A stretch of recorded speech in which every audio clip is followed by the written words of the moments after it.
What's up, K through 5th grade? It's February, which means we are talking all about respect, and we've got a story for you about taking time with others. We're gonna check it out in just a minute. Before we do, let's stand on up to our feet and worship together.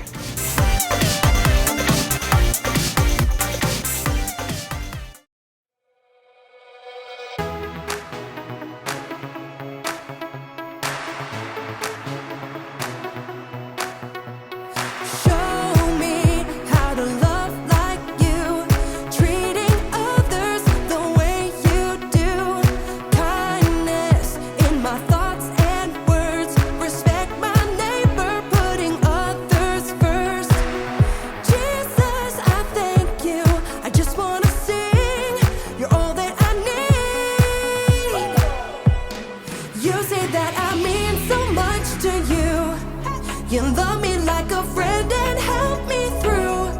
So I will worship you in all I do. So I live my life to show that I know you're everything to me. You're everything to me. You're everything to me.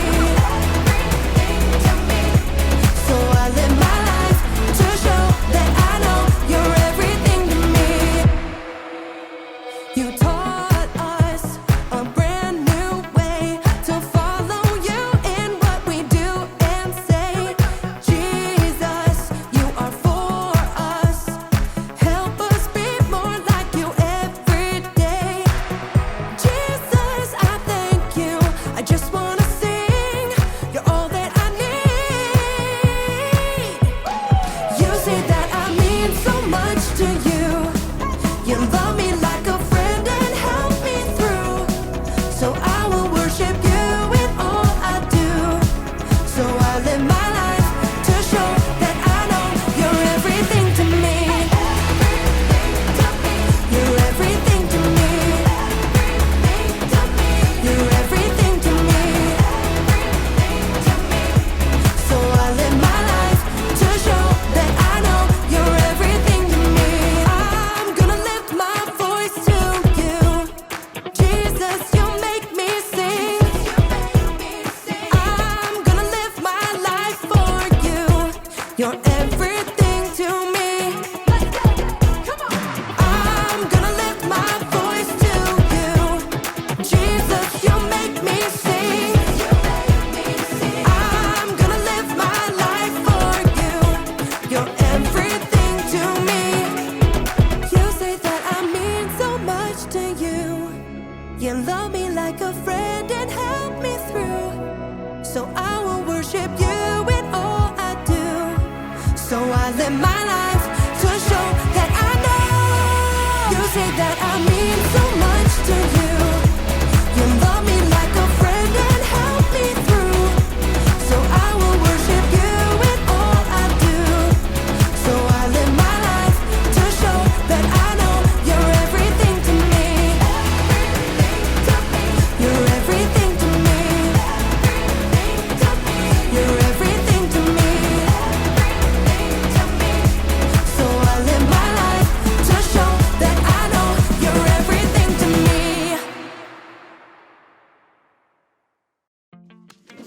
Welcome to Storyland! This week, we're talking about respect while we take a look at the story of two sisters and how they spent time with others. Come on, Amaya.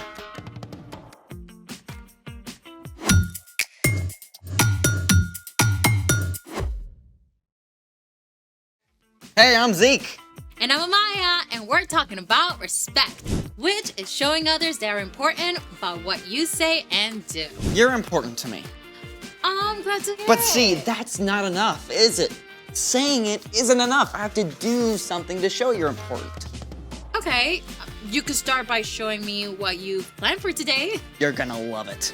What is it? 3 guesses. I need one clue. It's cold. We're going skiing? Do you even know how to ski? The only time I tried, I sprained my ankle. Well, we're not going skiing. I need another clue.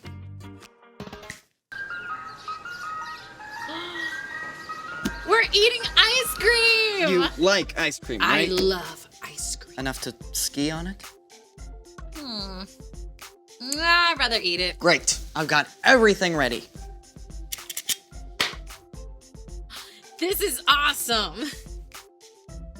Where's the ice cream? I haven't made it yet. Haven't made it? Doesn't that take like super long to make? You're totally worth it. Okay then, I think we better get started. Let's make it! All you need is heavy whipping cream, vanilla, and sugar. Step 1.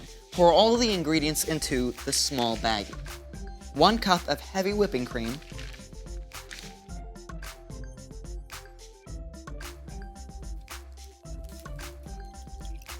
1.5 teaspoons of vanilla.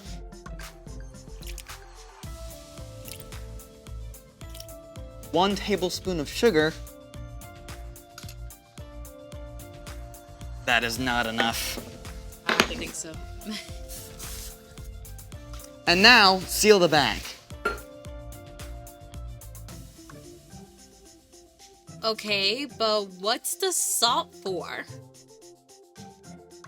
I don't want salty ice cream. Okay, this is the really cool part. I mean, actually cool. So you know how you see trucks putting salt on icy roads? Yeah, I guess I thought it melts the ice or something. Nope. Salt actually lowers the melting point of ice, which takes us to step 2. Step 2. Fill the large bag halfway with ice, then add 1/4 cup of salt.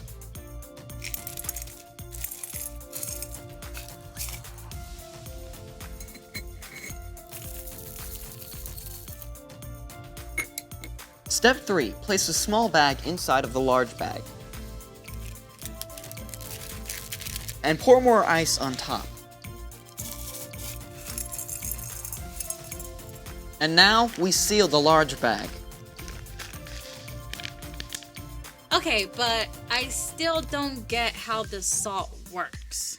Adding salt to ice when making ice cream quickly lowers the temperature of the ice, which is needed to make the ice cream solid. Without salt, the outer ice doesn't get cold enough to freeze the ice cream, and it will stay liquid. So, salt makes the ice colder while it melts. Yep. And that means the ice cream freezes faster, which makes for smaller ice crystals and fluffier ice cream. Now we get to step 5. Shake it up.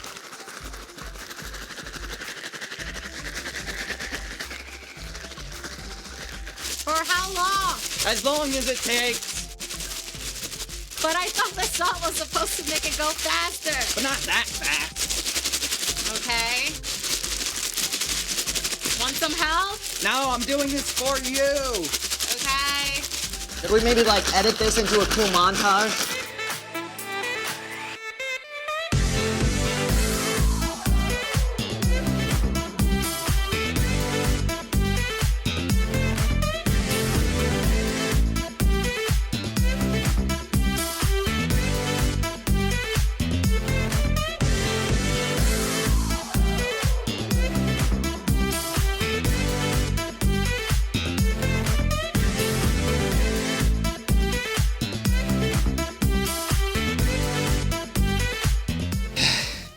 Is it done yet?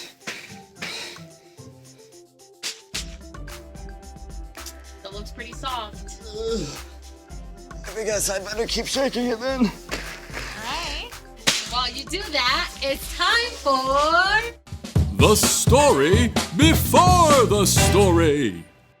Today we're in Luke, the 3rd book in the New Testament. But before Luke, in the very beginning, out of a deep love, God made an amazing world. But when people turned away from God, the world was broken. God made a plan to draw people back into relationship. So, at the right time, God sent a tiny baby to be born in the small town of Bethlehem. God's very own son, Jesus. When Jesus grew up, he began to travel from town to town, teaching and healing, which is where our story starts. Take it away. Hey everyone, you can call me Brian. Hey, Brian. One day, as Jesus was walking with his disciples, he arrived in the town of Bethany, where a woman named Martha welcomed him into her home. Martha and her sister Mary and brother Lazarus were close friends and followers of Jesus. They knew what an honor it was for him to visit their home. Jesus, you sit right here. I know you must be starving after such a long day. Dinner will be ready soon, but here are some raisins and figs, and Mary just brought cool water from the well. Let me know if you need anything at all. It was common for men to sit at the feet of Jewish rabbis and learn from them, so Lazarus and the other men crowded around to hear Jesus speak, while Martha and Mary worked to prepare a meal for Jesus. Martha must have put every ounce of energy into cooking the best food possible. But after a while, Mary left the kitchen to come and sit down at Jesus' feet just like the men. Now, as the afternoon wore on, Martha kicked into high gear. Boy, she chopped, she roasted, she basted, she baked, she cleaned, and she decorated, flying from one task to the next. And as the temperature in the kitchen grew warmer, so did Martha's temper. I mean, Mary was over there with Jesus doing nothing, while Martha was left to handle the entire meal on her own. Martha probably felt overwhelmed and annoyed. And at last, she couldn't keep quiet anymore. Does she think dinner is just going to magically appear on the table? Lord. Everything got quiet. Everyone stared at Martha. My sister left me to do the work by myself. Don't you care? Tell her to help me. Everyone waited to see what would happen. Would Jesus be angry with Martha for interrupting? Or would he tell Mary to give up her spot at his feet and go to the kitchen? Instead, Jesus looked at Martha with deep compassion in his eyes. Martha, Martha, you are worried and upset about many things, but few things are needed. Really, only one thing is needed. Mary has chosen what is better, and it will not be taken away from her. Jesus wasn't angry with Martha for working hard to make a meal for him. It was important work that had to be done. But Martha had gotten distracted from the most important way of showing love to Jesus, through her time and attention. So, what did Martha do? Well, we don't actually know how Martha responded. Maybe she did sit down for a while to listen to Jesus, but we do know that later, Martha showed great faith that Jesus could heal her brother. And she was one of the first to declare that Jesus is the Messiah, the Son of God. Well, that's good to know. I mean, I feel like Martha a lot of times. With school and homework and chores, it's really hard not to worry about things not getting done if I take a break. Well, you're not alone. We can all lose track of what's really important. So, What's our part in the story? Well, Martha was doing lots of good stuff for Jesus, but she missed spending time with him. So, the best way to show love for Jesus is by spending time with him first. Yeah, and there are lots of ways to do that. You can spend time with Jesus by reading scripture and talking with him about what you read. Yeah, you can pray and talk with Jesus about anything that's on your heart. You can even spend time with him by listening to worship music. Or find a quiet place and ask Jesus to be there with you. Where we spend our time shows what matters most to us. Spending time with Jesus is the most important thing. And spending time is a great way to show others that they matter too. Yeah, like when you get home from school, maybe take a couple of minutes to talk to your mom and dad about your day instead of going right into doing your homework. Or when your little sister asks you to do sidewalk chalk, you can put down your game and hang out with her. Maybe your parents want you to go visit your grandma at the retirement home. You might be tempted to grumble, but remember that when you take time to listen to her stories, you show how important she really is. That's a lot to think about. It sure is. See you next time. So here's the thing. Take time to show others that they are important. Speaking of which, where's my ice cream? I finished it up and put it in the freezer. Do I get to eat it? Yeah, let's go. This is actually not salty. Do you feel important? Absolutely. Then my work here is done. Thanks for joining us in the Story Lab. See you next time. Ah, so good. Ascent Kids, we're so glad you joined us here today to learn more about RESPECT. We can't wait to see you right back here for some more.